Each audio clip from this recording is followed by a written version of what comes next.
Experience this episode in a cinematic audiobook style. The psychology behind the shy child. Have you ever wondered why some children barely speak? People often assume they're shy, weak, or simply don't know how to communicate. But psychology tells a very different story. A quiet child is not always born quiet. Sometimes, life teaches them to stay silent. When a child is constantly interrupted, told to be quiet, laughed at for making mistakes, or made to feel embarrassed every time they express themselves, their brain begins to connect speaking with emotional pain. Over time, the brain learns something powerful. If I stay quiet, I won't get hurt. This is known as conditioning.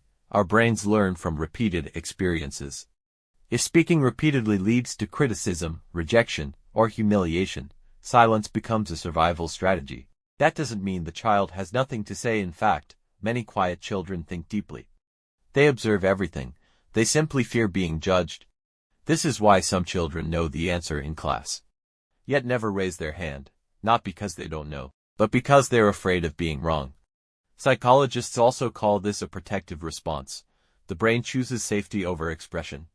So before you label a quiet child as rude, antisocial, or lacking confidence, ask yourself, what experiences taught them that silence was safer than speaking? The good news is that this can change. When a child is surrounded by patience, kindness, and people who truly listen without judgment, their brain slowly learns a new lesson. My voice is safe here. And little by little, the child begins to speak again. Remember, a shy child doesn't always need advice. Sometimes, they simply need an environment where they feel safe enough to be heard. Because many times, it's not the child who is broken. It's the experiences that shape their silence.